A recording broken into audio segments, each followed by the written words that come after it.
Hi, I'm Victoria Cobb, president of the Family Foundation. And today I stand here as the president of the Family Foundation, an organization who, of course, has great interest in the issue of abortion, but also as an organization that is headquartered right here in our city and whose team members are scattered throughout the city. So we have a vested interest in the health and vitality of Richmond.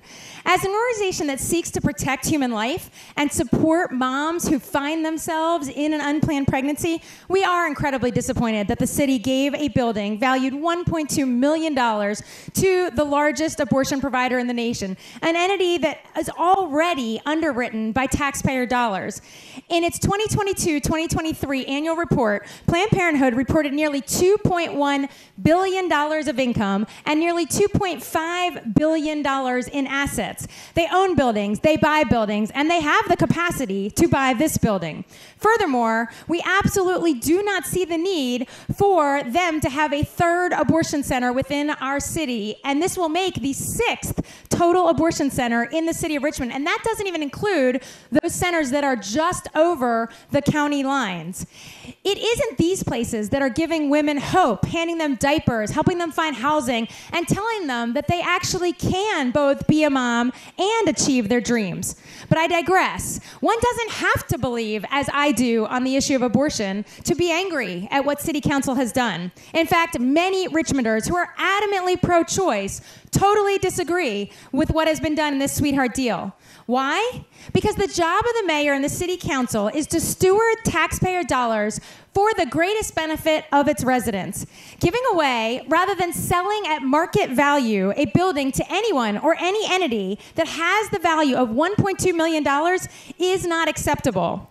Surrounding the location of this building are people in need. They need help with addiction and their recovery. They need help with mental health services. They need a better education, prison reentry programs, fatherhood initiatives. The list goes on and on. If the $1.2 million building was instead sold to an entity meeting any of these needs, it would have brought in services through the private sector resources, but it would have also been able to take the purchase funds and reallocate them so the city could help with all of these needs so that the funds were redeployed towards actually serving the residents. Residents know that the schools are in desperate need of repairs. They know their graduation rates suffer and their dropout rates are sky high. They expect their leadership to be responsive. They expect their leadership to follow state law, which today's plaintiff believes they have violated, city ordinances, which is at hand again today in this filing, and their own governance rules. And finally, this city council spent the greater part of the last 2 years telling the city and trying to force the city to acquire a casino, claiming they were in desperate needs of revenue. We are proud to have joined the residents of Richmond to defeat that effort because building revenue off the backs of addiction is not a viable plan for the prosperity of the people of Richmond. But it's decisions like this one that leaves residents scratching our heads in dismay. Either the city is so flush with cash it can give away its assets, which doesn't pass the sniff test, or it should be doing right by every single asset it stewards. Pet projects of city council members getting $1.2 million gifts is not why these individuals were elected. And with that, I'm going to turn the mic over to Josh Hetzler, an attorney with our law center, Founding Freedoms Law Center, to talk about the specifics of today's suit. Good afternoon. We are here today because the city of Richmond at every point in the process violated the law and their own city ordinances in selling to Planned Parenthood of Virginia a building on Chamberlain Avenue for $10. Moments ago, we came out of the Richmond Circuit Court where we filed a lawsuit against the city of Richmond on behalf of our client, which you'll be hearing from in a moment.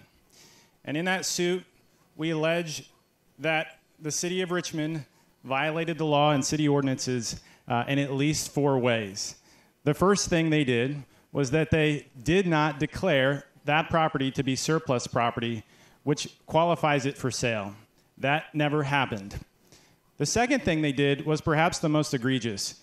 It's that they absolutely failed to give other Richmonders an opportunity to bid on or otherwise give a proposal to the city to acquire that property. It didn't do that at all, and it deprived our client of the opportunity to bid. The third way in which they violated the law was that Virginia code requires that whenever the city of Richmond would like to sell a property for nominal consideration, that's another way of saying basically nothing, it can only do so if that property has been deemed to be blighted. And that has not happened. So at every major step of the way, the Richmond City ignored the law. But adding insult to injury, the city could not even procedurally get it right. A motion was made at the city council meeting for an ordinance, followed by a long, long pause. No second was ever made.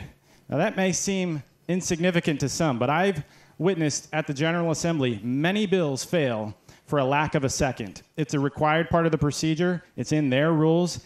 They couldn't even follow that. So for every reason, we question the lawfulness of this, and we want to, on behalf of our client today, try to make that right.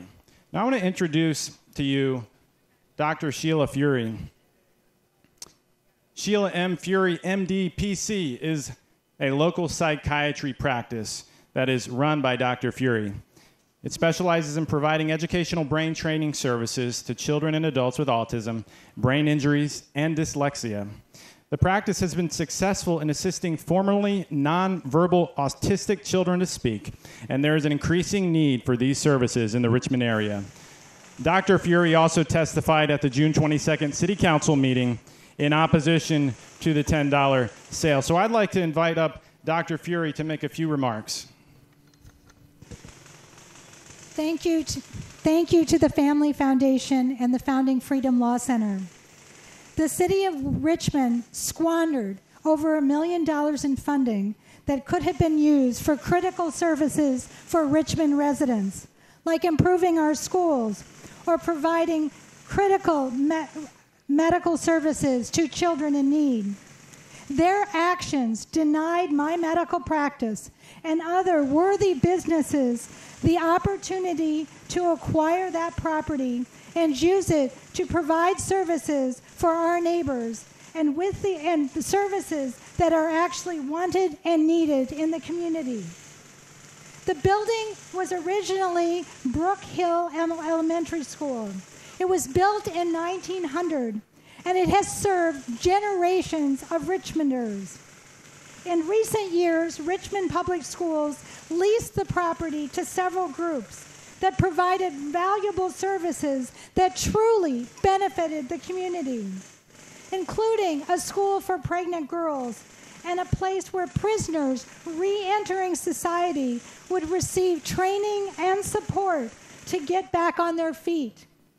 In 2022, when Richmond Public Schools turned the property over to the city to sell, they specifically wanted the heritage of the building to be honored.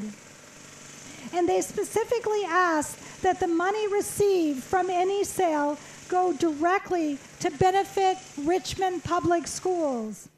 The transaction with city officials was a slap in the face to school children and the residents by giving away a $1.2 million piece of property for just $10.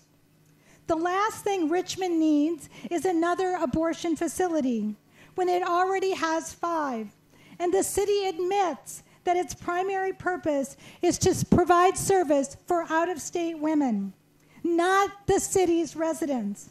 I am hopeful that by this lawsuit, other businesses like mine will have the opportunity to bid on the property, and the city council and their constituents will hold them accountable for what they have done.